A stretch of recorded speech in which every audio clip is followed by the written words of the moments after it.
Breaking news మంత్రి పదవి దక్కకపోవడంపై మల్రెడ్డి రంగారెడ్డి తీవ్ర అసంతృప్తిలో ఉన్నారు. ఏఐసీసీ అధ్యక్షుడు ఖర్గే రాహుల్ గాంధీకి లేఖ రాశారాయన. మంత్రి పదవి దక్కకపోవడంపై ఆవేదన వ్యక్తం చేశారు. ఇక సాయంత్రం ఇదే విషయంపై మల్రెడ్డి రంగారెడ్డి ప్రెస్ మీట్ నిర్వహించబోతున్నారు.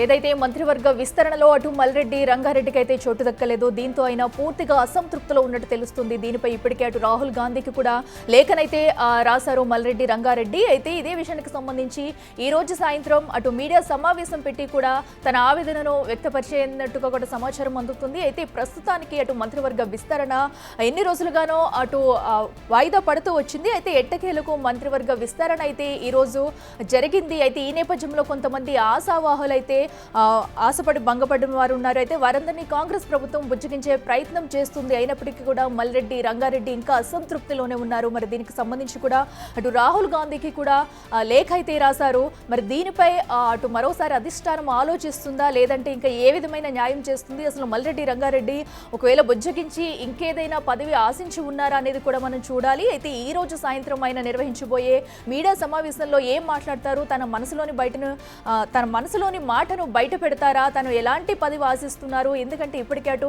మంత్రివర్గ విస్తరణ అయితే కంప్లీట్ అయ్యింది. మరి ఇప్పటి వరకు కూడా ఆయనకి మంత్రివర్గ విస్తరణలో చోటు అయితే దక్కలేదు. దీంతో అసంతృప్తితో ఉన్న మల్రెడ్డి రంగారెడ్డి తన మనసులోని భావాలను ఈరోజు బయట పెడతారా లేదా అసలు రాహుల్ గాంధీకి రాసిన లేఖలో అటు ఏం రాశారు, తను ఏం కోరుకుంటున్నారు అనేది కూడా తెలియనుంది.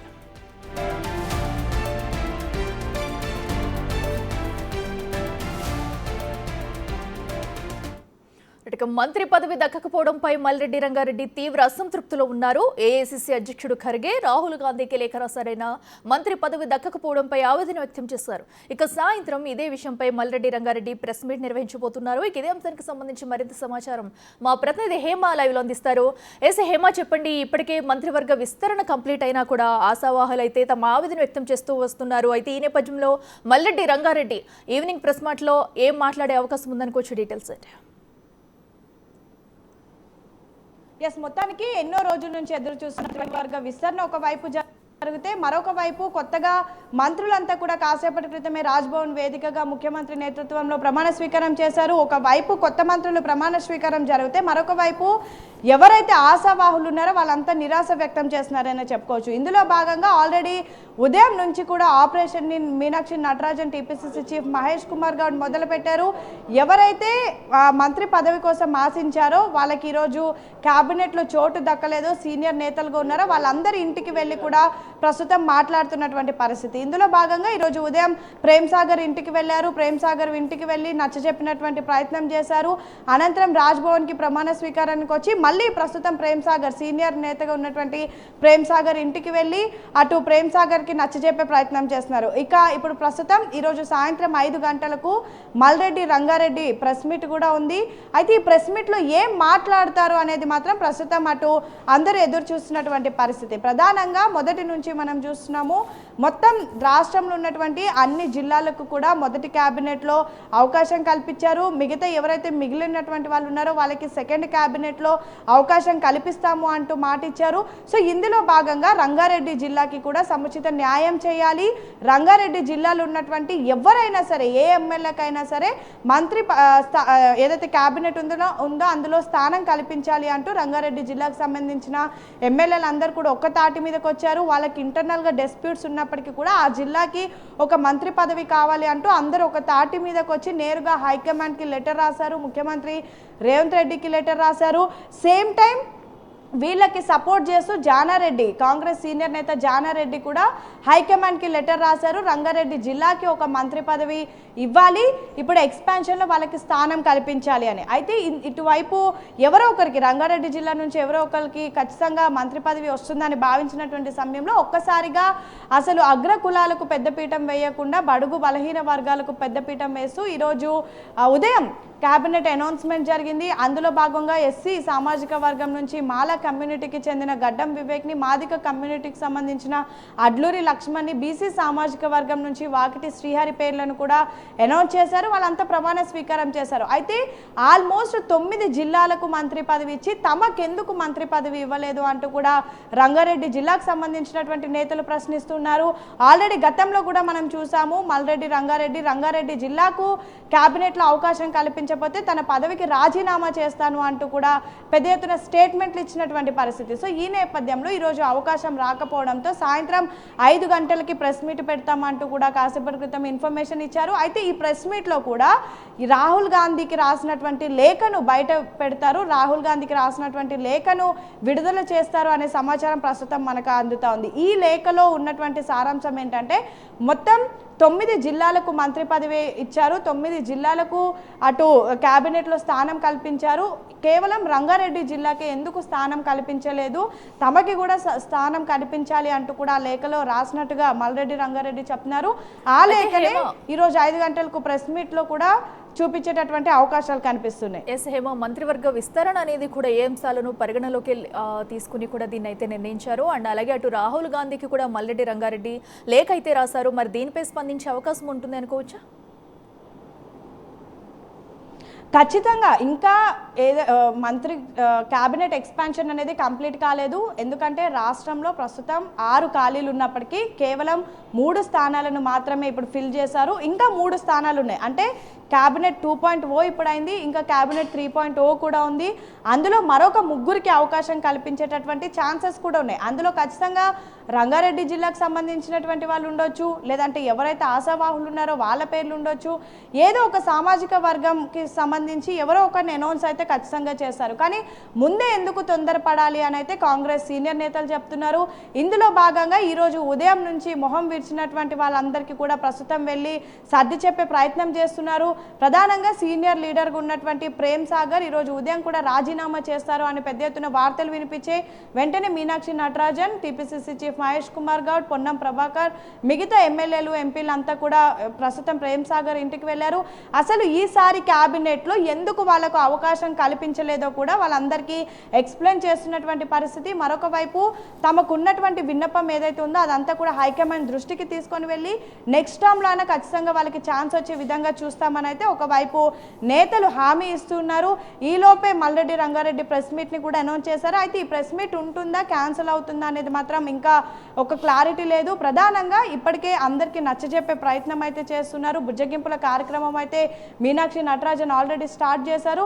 సో ఎవరైతే మంత్రి పదవి ఆశించినటువంటి వాళ్ళు ఉన్నారో వాళ్ళందరినీ కూడా ప్రస్తుతం బుజ్జగిస్తున్నటువంటి పరిస్థితి. సో చూడాలి మరి మీనాక్షి నటరాజన్ చర్చలుగా ఫలిస్తాయా, లేదంటే ఎవరైనా ఏదైనా సీరియస్ డెసిజన్ తీసుకోబోతున్నారా?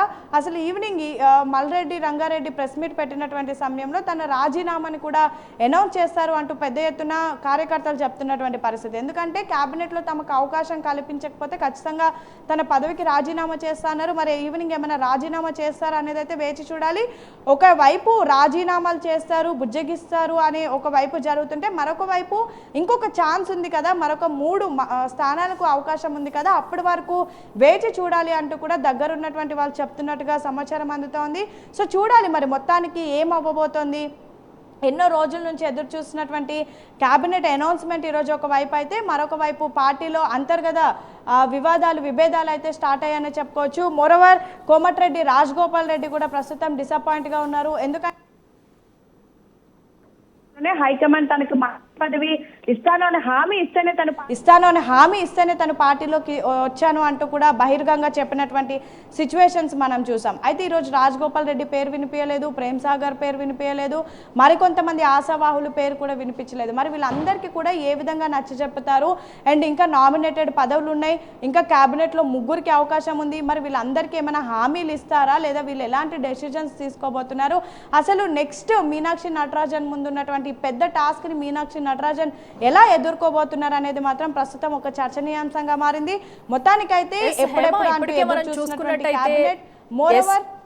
ఆశావాహుల ఇంటికి వెళ్ళి కూడా అటు మీనాక్షి నటరాజన్ అయితే బుజ్జగించే ప్రయత్నం అయితే చేస్తున్నారు. అయితే మల్లెడ్డి రంగారెడ్డి అయితే అటు ఈ మాటను కూడా పట్టించుకోకుండా అటు ముందుకెళ్లే ఛాన్స్ ఏమైనా కనిపిస్తుందా? ఒకవేళ రాజీనామా వరకు వస్తే కనుక ఇటు అధికార పార్టీ అయితే ఎలాంటి నిర్ణయాలు తీసుకునే అవకాశం ఉందనుకోవచ్చు?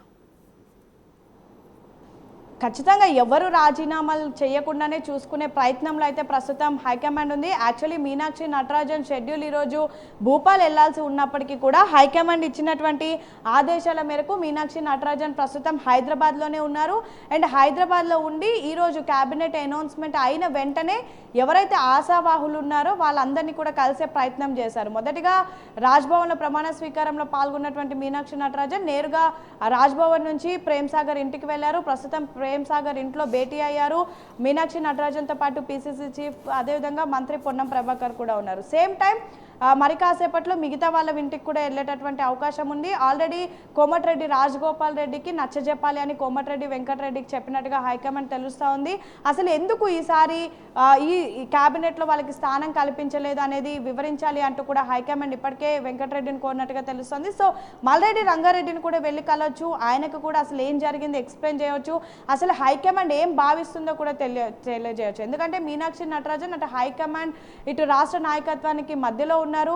అక్కడ వాళ్ళు ఏం చెప్తే అదంతా వచ్చి వీళ్ళకి చెప్పాలి. సేమ్ టైం వీళ్ళు ఏమనుకున్నారో అదంతా కూడా హైకమాండ్కి చేర్చాలి. సో మీనాక్షి నటరాజన్కి అయితే ఆల్రెడీ మొత్తం అసలు ఏం చేయాలి, నెక్స్ట్ కార్యాచరణ ఎలా ఉండాలి అనేది హైకమాండ్ అయితే ఒక క్లారిటీ ఇచ్చే పంపించారు. దాన్నే ప్రస్తుతం మీనాక్షి నటరాజన్ ఫాలో అవుతున్నారు. సో ప్రేమ్ సాగర్ ఇంట్లో చర్చలు కొనసాగుతున్నాయి. మరి కాసేపట్లో ఆ చర్చలు ఫలిస్తాయి అంటూ కూడా కాంగ్రెస్ నేతలు చెప్తున్నారు. అనంతరం రాజగోపాల్ రెడ్డి ఇంటికి వెళ్ళొచ్చు, సేమ్ టైం మల్రెడ్డి రంగారెడ్డి ఇంటికి కూడా వెళ్ళొచ్చు. వెళ్ళి వాళ్ళకు కూడా నచ్చజెప్పి వాళ్ళకి ఏదో ఒక హామీ ఇవ్వచ్చు. ఎందుకంటే వీళ్ళు మాత్రమే కాదు, చాలా మంది బీసీ సామాజిక వర్గం నుంచి అటు ఆది శ్రీనివాస్ పేరు వినిపించింది, రాజ్ ఠాకూర్ పేరు వినిపించింది, వాకిటి శ్రీహరి పేరు వినిపించింది. కానీ లాస్ట్కి వాకిటి శ్రీహరి ఒక ముదిరాజ్ కమ్యూనిటీకి సంబంధించిన వాకిటి శ్రీహరికి హైకమాండ్ మొగ్గు చూపింది. సేమ్ టైం ఎస్సీ సామాజిక వర్గం నుంచి కవ్వంపల్లి పేరు వినిపించింది, రామచంద్ర నాయక్ పేరు వినిపించింది. ఇలా అనేక పేర్లు వినిపించే, ఎస్టీ సామాజిక వర్గం నుంచి కూడా బాలు నాయక్ కానివ్వండి, ఇలా అనేక పేర్లు వినిపించే. ఇక రెడ్డి సామాజిక వర్గం నుంచి ప్రేమ్ సాగర్ కానివ్వండి, రాజగోపాల్ రెడ్డి కానివ్వండి, మల్రెడ్డి రంగారెడ్డి కానివ్వండి, పరిగి రామ్మోహన్ రెడ్డి కానివ్వండి, ఇలా అనేక పేర్లు వినిపించాయి. కానీ హైకమాండ్ ఒక డెసిజన్ తీసుకుంది. రీసెంట్గా జరిగిన బీసీ కులగణన, ఎస్సీ వర్గీకరణను బేస్ చేసుకొని దాన్ని బట్టే ఈసారి క్యాబినెట్లో అవకాశం కల్పించాలి అనుకుంది. సో అందుకే ముగ్గురు పేర్లు, బీసీ సామాజిక వర్గం, ఎస్సీ సామాజిక వర్గం నుంచి 2 పేర్లను కూడా అనౌన్స్ చేశారు. సో చూడాలి మిగతా సామాజిక వర్గాలకు నెక్స్ట్ క్యాబినెట్ 3.0లో ఏమైనా అవకాశాలు కల్పిస్తారా, ఎలా ఉండబోతుంది నెక్స్ట్ అనేది చూడాలి. సేమ్ టైం విప్గా ఉన్నటువంటి రామచంద్ర నాయక్ని కూడా అటు ఉప స్పీకర్గా కూడా వైస్ స్పీకర్గా కూడా అనౌన్స్ చేసినటువంటి పరిస్థితి.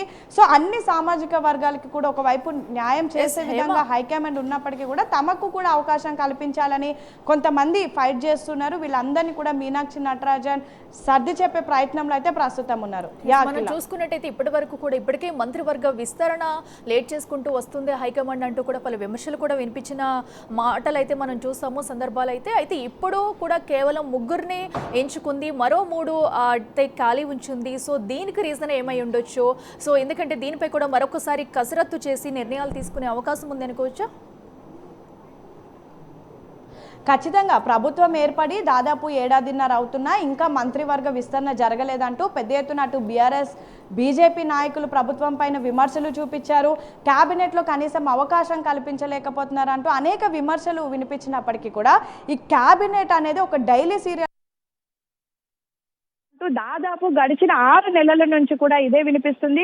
లాస్ట్కి అయితే ఒకానొక సమయంలో ఉగాది రోజున క్యాబినెట్ ఎక్స్పాన్షన్ ఉండబోతోంది, మరి కాసేపట్లో ప్రమాణ స్వీకారం చేయబోతున్నారు అంటూ పెద్ద ఎత్తున వార్తలు వినిపించినప్పటికీ కూడా దాని తర్వాత జరిగినటువంటి పరిణామాల వల్ల క్యాబినెట్ అనేది కాస్త ఆలస్యమైందనే చెప్పుకోవచ్చు. ఎందుకంటే ఉగాది రోజు క్యాబినెట్ ఎక్స్పాన్షన్ ఉండబోతోంది అని ఒక వార్త వినిపించిన తర్వాత పెద్ద ఎత్తున అన్ని సామాజిక వర్గాలకు సంబంధించినటువంటి నేతలు నేరుగా ఢిల్లీకి వెళ్ళడం, హైకమాండ్ని కలవడం, సేమ్ టైం ముఖ్యమంత్రి రేవంత్ రెడ్డిని కలవడం, మీనాక్షి నటరాజన్ని కలవడం, ఇలా అనేక ఒక్కసారిగా పార్టీలో ఉన్నటువంటి నేతలే తమకు పదవి కావాలి అంటూ కూడా పెద్ద ఎత్తున లెటర్లు రాశారు, నేరుగా వెళ్ళి కలిసినటువంటి పరిస్థితి. సో ఈ నేపథ్యంలో ఖచ్చితంగా అన్ని సామాజిక వర్గాలకు న్యాయం చేకూర్చే విధంగా ఉండాలి క్యాబినెట్ ఎక్స్పాన్షన్ అని చెప్పేసి దీన్ని లేట్ చేసుకుంటూ వచ్చారు.